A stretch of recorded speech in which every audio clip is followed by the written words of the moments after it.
3 times in the sales process where body language is so important. But it's always important. There's 3 times you really. First impression. Bingo. Nailed it. Engagement when they're telling their story. Important, but that's not one of the 3.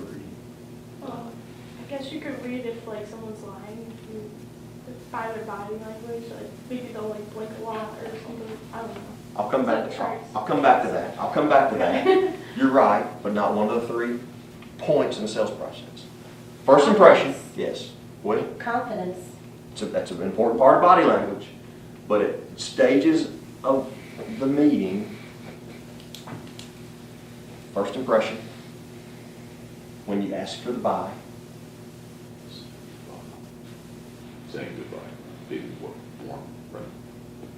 yes, but the 3rd one's maybe the most important. Think about this. All right, you and I are in college, okay? We attend the social. You're on one side of the room, I'm on the other.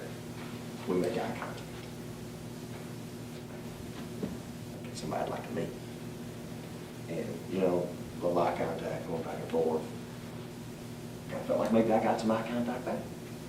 So, you know what, I think I'm going to kind of make my way over there. Make my way over there. We start having some conversations. It's going really well. Very pleasant. Enjoying each other's company. I'm thinking, you know what, this is somebody I'd like to take to dinner. So at the point that I asked her to dinner, if I get really nervous, and I start stuttering, and I start sweating, she's thinking, this guy may be a freak.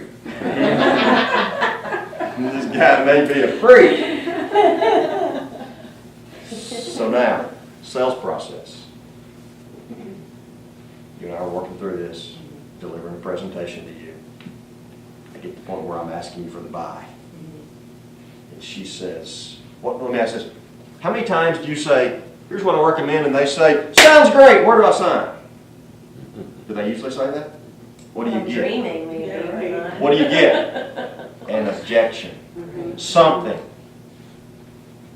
That's the third. That's the third time body language is so important. If I say, here's what I recommend, and you say, you know, honestly, that's a little more than we talked about. I don't know that I like that, and so yeah, I don't think I'm out.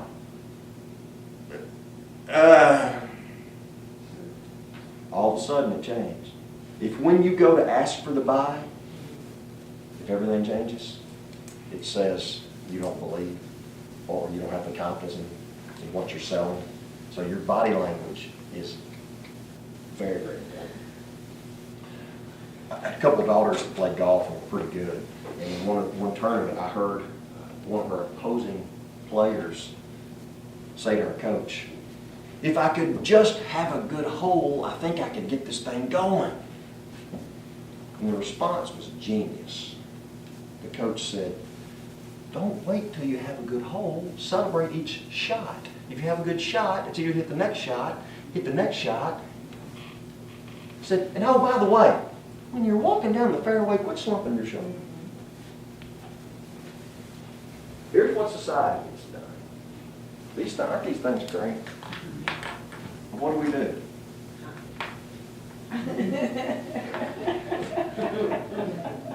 Shoulders slumped. Everything about us now creates poor body language. Everything about us creates poor body language. So, stand up. I want you to try something. Slump your shoulders. God, what a day, man. Everybody's told me no, these people are crazy. Kick me in the gut. I'm so sick and tired of dealing with this mess. Bitch won't call me back. Bitch won't call me back. Nice. Give me something. Bitch won't call me back. Try something for me. Slump your shoulders and try to raise your chin up while you slump your shoulders. Boy, we look like idiots, don't we? Yeah. We do. We look like idiots. You can't do it. Now do this. Now, chin up. You can't raise your chin naturally without raising your shoulders and your chest.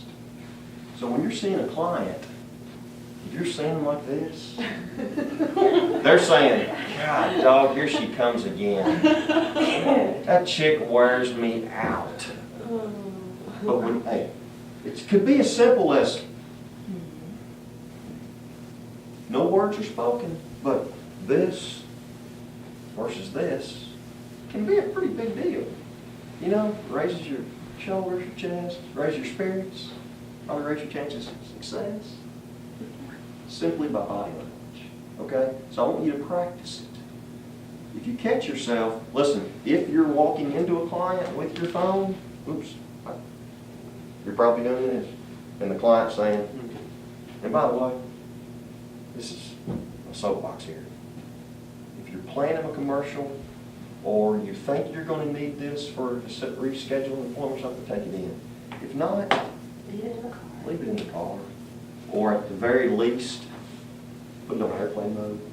Because even if you're really, really good, if that buzzes or if that rings, and even if you can handle it, it says to the client, that's more important than me. It just does. So don't take it in. You make a better impression if you say, honestly, can I step back out? I'm going to run in my car and get my phone. I didn't want to bring it in and for it to be a distraction, but let me check my calendar. That says to them, hey, she's different. Because she recognized that her time with me was important and she wasn't going to allow it to be a distraction. That's healthier than bzz, bzz, bleep, bleep. Or even better than that, it starts ringing. Just leave it in the car. Okay? But I want you to practice this. All right? Shoulders up, chin up. And when you're having a bad day and it's kicking you in the gut, and we're going to talk pretty soon about something else.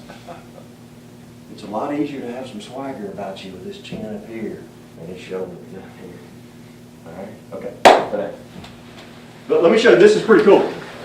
Did you know that body language changed the course of our nation's history?